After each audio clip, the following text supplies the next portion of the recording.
नमस्कार, consumer king में आपका स्वागत है। आपके साथ मैं हूं मानसी दवे और एक और कंज्यूमर के हक का मुद्दा लेकर हाजिर हूं मैं।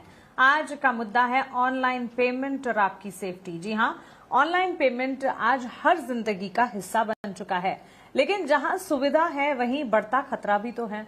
फ्रॉड के बढ़ते मामलों के बीच अब आरबीआई ने बड़ा फैसला लिया है। 1 अप्रैल 2026 से हर डिजिटल ट्रांजैक्शन पर डबल सुरक्षा यानी कि 2 फैक्टर ऑथेंटिकेशन अनिवार्य हो जाएगा। अब सिर्फ ओटीपी नहीं बल्कि बायोमेट्रिक डिवाइस वेरिफिकेशन जैसे नए तरीके भी शामिल किए जाएंगे, यानी कि पेमेंट होगा भी तेज और पहले से ज्यादा सुरक्षित भी। लेकिन सवाल ये है कि क्या ये डबल सुरक्षा आपको राहत देगी या पेमेंट को और ज्यादा जटिल बना देगी? इसी पर आज हम करने जा रहे हैं हमारा आज का कंज्यूमर किंग का स्पेशल शो। तो चलिए शुरुआत करते हैं आज के खास मुद्दे की, ऑनलाइन पेमेंट डबल सुरक्षा।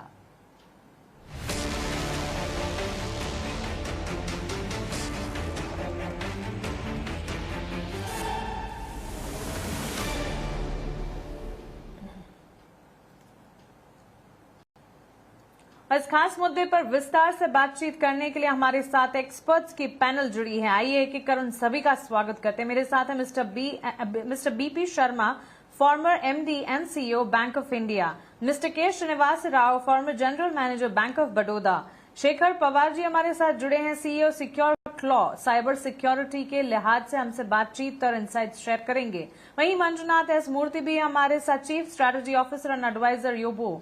आप सभी का स्वागत है जेंटलमैन। इतिना स्वदेश पर अपना समय हमें देने के लिए आपका बहुत शुक्रिया है। शेखर पवार जी भी हमारे साथ। शेखर जी शुक्रिया, स्वागत है आपका। 2 फैक्टर ऑथेंटिकेशन से क्या फिशिंग, ओटीपी फ्रॉड और अकाउंट टेकओवर जैसे साइबर फ्रॉड्स पर लगाम लग सकती है? आप कैसे देख रहे हैं इस पूरी की पूरी सिचुएशन को? देखिए, ये जो कदम आरबीआई का है बहुत ही अच्छा कदम है। इसमें मल्टी फैक्टर ऑथेंटिकेशन में क्या होता है कि 3 चीजें बहुत इंपॉर्टेंट रहती है। जैसे समथिंग यू नो, कुछ जो आप जानते हैं, जैसे पिन हो गया, पासवर्ड हो गया, पासफ्रेज हो गया, जो आपको पता है। समथिंग यू हैव, कुछ जो आपके पास है, जैसे आपका मोबाइल डिवाइस हो गया, आपका कार्ड हो गया बैंक का, या आपके पास सॉफ्टवेयर टोकन हो सकता है। तो ये हो गया समथिंग यू हैव, जो आपके पास है। और कुछ जो आप खुद हो, समथिंग यू आर, जैसे आपका फेशियल।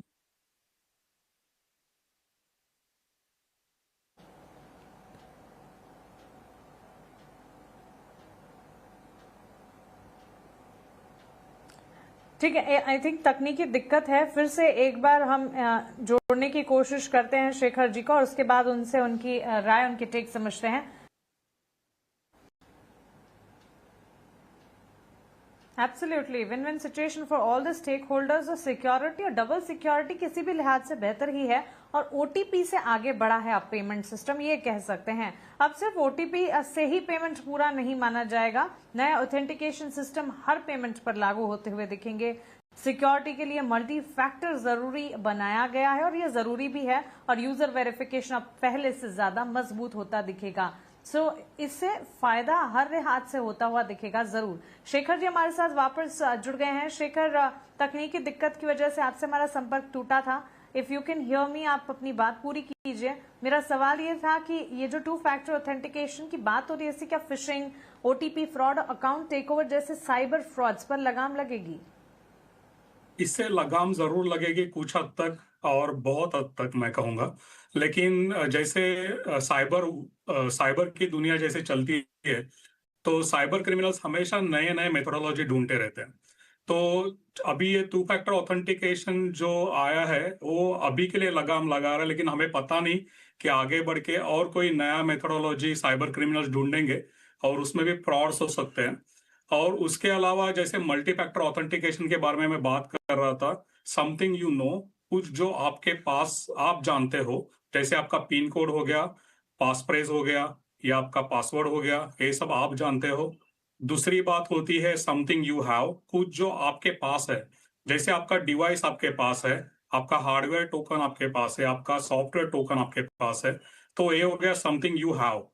और जैसे आपका कार्ड भी आपके पास है, तो समथिंग यू हैव। और समथिंग यू आर मीन्स कुछ जो आप हो, जैसे आपका बायोमेट्रिक फिंगरप्रिंट हो गया, फेस आईडी हो गया, आधार बेस्ड ऑथेंटिकेशन हो गया, ये सब आप हो तो ये 3 चीजें इस्तेमाल करके मल्टी फैक्टर ऑथेंटिकेशन होता है। और आरबीआई का एक कदम जो है, आज तक सिर्फ ओटीपी एक मल्टी फैक्टर ऑथेंटिकेशन है, 2 वे ऑथेंटिकेशन की तरह यूज हो रहा था। लेकिन आरबीआई आगे जाके बहुत सारे देशों में, आप अगर आप देखोगे, यूनाइटेड स्टेट्स भी देखेंगे या यूके भी देखेंगे, बहुत सारी जगह पे ऐसी फैसिलिटीज बहुत देर से आई है या कुछ जगह पे आई भी नहीं है। और हमारे आरबीआई ने कदम लिया है कि आगे जाके मल्टी फैक्टर ऑथेंटिकेशन में हम कुछ ज्यादा ऑप्शंस दे ओटीपी के अलावा। तो इससे बहुत हद तक साइबर क्रिमिनल्स को तकलीफ होगी विक्टिम्स के पास पहुंचने में। और जैसे सर ने बताया, वो जैसे वॉल्यूम लेवल पे जो साइबर अटैक किए जाते हैं, साइबर क्राइम्स किए जाते हैं, उस पे बहुत ज्यादा नियंत्रण आएगा। लेकिन इसके साथ साथ जैसे बायोमेट्रिक ऑथेंटिकेशन बहुत ही सेंसिटिव बायोमेट्रिक डेटा रहता है प्राइवेसी के हिसाब से, तो जो डीपीडीपी एक्ट है हमारा, डिजिटल डेटा प्राइवेसी एक्ट, तो उसके साथ जो बैंक जो भी ऑथेंटिकेशन कर रहे हैं या जो भी डेटा यूजर का कैप्चर कर रहे हैं उनके ऐप के द्वारा, तो उसके ऊपर भी साइबर सिक्योरिटी कंट्रोल्स होना बहुत जरूरी है। तो मुझे लगता है उनके एप्स और ज्यादा सिक्योर होने चाहिए, और ज्यादा सर्टिन जैसी ऑर्गेनाइजेशंस उसके ऊपर और ज्यादा ऑडिट्स करके उसको और ज्यादा अच्छे और बेहतर बना के लोगों के लिए उपलब्ध की जाएगी।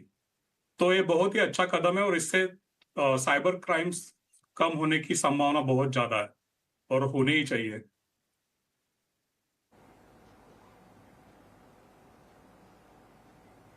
एब्सोल्युटली, और यही तो सबसे बड़ी उलझन है इस वक्त की। डिजिटलाइजेशन आ चुका है, लेकिन डिजिटलाइजेशन के साथ साथ साइबर क्राइम्स भी तो इतने बढ़ते हुए दिखे हैं।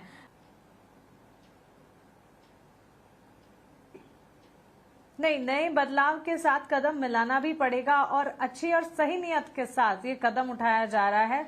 हमारे देश के जो कंज्यूमर्स हैं उनके पैसों की सुरक्षा को ध्यान में रखते हुए कदम उठाया जा रहा है। आप सभी का बहुत शुक्रिया हमारे साथ जुड़ने के लिए, mister Sharma, mister Rao, mister Pawar, mister Murthy, इस खास पेशकश में अपने इनसाइट्स हमारे साथ शेयर करने के लिए और ये सारी जानकारी हम तक पहुंचाने के लिए। डिजिटल पेमेंट ने जिंदगी आसान तो बना दी है, लेकिन फ्रॉड ने उसे खतरनाक भी बना दिया है। अब आरबीआई की डबल सुरक्षा से पेमेंट भले ही 2 कदम में हो, लेकिन मकसद एक ही है कि आपकी मेहनत की कमाई को सुरक्षित रखना। फिलहाल इस खास पेशकश में इतना ही, लेकिन ये तीनों स्वदेश पर खबरों का सिलसिला लगातार जारी है। आप बने रहें हमारे साथ। नमस्कार।